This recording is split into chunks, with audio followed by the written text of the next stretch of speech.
हाथ ऊपर करो, वो यहाँ हाथ लगाए, वो यहाँ हाथ लगाएं। अच्छा, हमारी औरतें, हमारी बहुएं, हमारी माताएं, हमारी बहनें, उनके छूने के लिए है। मुंबई के अंदर, पूना के अंदर ऐसे कोरियोग्राफर अपनी कितनी ही लड़कियों को और बहुओं को लेके उड़ गए। इधर एक शादी हुई, उधर दूसरी शादी टूटी। वो कोरियोग्राफी करने के लिए रोज उस शादी के फंक्शन के लिए आता था। महीने भर तक उन्होंने घर की महिलाओं और बहुओं को सब सिखाया। उसी के अंदर एक बहू के साथ प्यार हो गया। इधर शादी निपटी, सेकेंड डे सवेरे वो इस बहू को लेकर रफू चक्कर हो गया, शादी कर ली उसने। समझ रहे हो आप? ये चीजें होगी। साड़ियां भी खुद पहननी सीखनी चाहिए। कोई फैशन डिजाइनर हमें साड़ी पहनाने आए और वो मर्द हो, अच्छा, वो यहां तक हमें छुए और उसके साथ में हमारे घर का भाई हस्तमिलाप करेगा। साला दिमाग खराब हुआ है क्या? क्या जरूरत है ऐसी? दादियों से पूछो, उनको किसी ने छुआ था क्या? मम्मियों से पूछो, किसी को छुआ था क्या? छूने दिया था क्या? अच्छी बहनों को कोल्हापुरी पहन के रखना चाहिए, तुरंत बाहर निकलना चाहिए, एक लगानी चाहिए, कम से कम 2 दांत तो बाहर आ जाने चाहिए। नहीं आते हो तो मुझे को, मैं सिखाऊंगा आपको कैसे दांत बाहर निकालने चाहिए। इसीलिए अब ये अट्ठाई, ये ओली, ये सिद्धि तप, ये पालितना की यात्रा, ये नव्वाणु, ये उपध्यान तप पहले बंद हो। वो करें जिनको ये सब ना करना हो, जिनको डांडिया खेलना हो, जिनको कोरियोग्राफर को यहां सब हाथ लगवाने हो, इस प्रकार के नाच करने हो। अभी मैंने कुछ वीडियो देखे हैं जिसमें 65 साल 70 साल के दादा और दादी डांस कर रहे हैं, 70 साल के, फिर 45 साल के पापा और मम्मी वो भी डांस कर रहे हैं। किसके लिए? बिटिया की शादी है उसके लिए। शोभा देता है। 65 साल 70 साल के दादा और दादी डांस करें, अच्छा लगता है। अब टांगे तो कब्र में लटकी है और डांस करना है, कोई मर्यादा है या नहीं? अच्छा, डांस नहीं करने से शादी अच्छी नहीं होगी क्या? एक वीडियो नहीं बनेगा तो काम नहीं चलेगा क्या? क्या गंदी फिल्मों की धुनों पर दादा दादी को नचाना ही जरूरी है? कई सारे समाजों ने प्री वेडिंग शूट भी बंद कर दिए।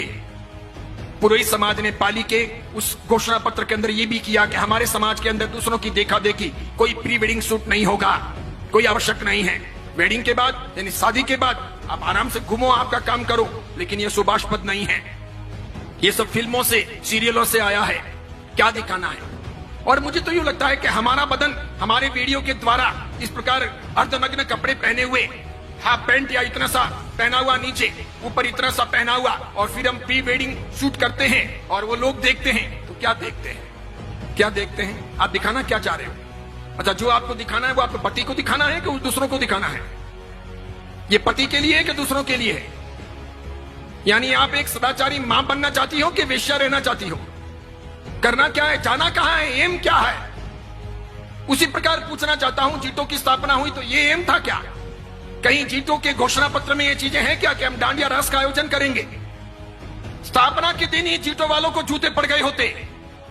आज मेरी बात सत्य सिद्ध हो गई कि नए पद्मसागर जी महाराज ने बंदरों के हाथों में नारियल दे दिया, बिल्कुल दे दिया।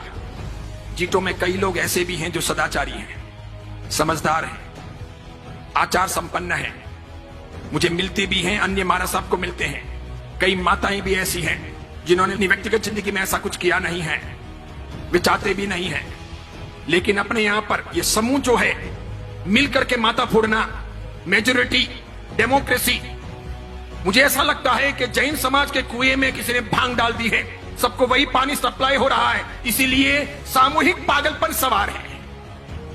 इस बीच में ऐसा कोई आदमी बोले तो उसकी बहुत कीमत नहीं, उसको लोग खारा समझते हैं, उसके प्रति लोग दुर्भाव रखते हैं, उसे पसंद नहीं करते। क्योंकि मुझे तो ये सब फर्क नहीं पड़ता, मैं किसी की रोटियों का मोहताज नहीं हूं, और मैं तो कफन पहन के निकला हुआ हूं पहले से ही, और मेरे कोई आगे रोने वाला नहीं, पीछे कोई धोने वाला नहीं, मैं इसकी फिक्र करता नहीं। मुझे कोई बहन बेटी की शादी करवानी नहीं है, मेरा कोई उपास्य नहीं, मेरा कोई मंदिर नहीं, मेरा कोई घर नहीं, मेरे कोई स्थान है नहीं, मैं कल कहां रहूंगा ये मुझे पता नहीं है, इसलिए मैं कोई परवाह करता नहीं कि मुझे किसी प्रकार की गुलामी करनी है, बिल्कुल नहीं, नेवर।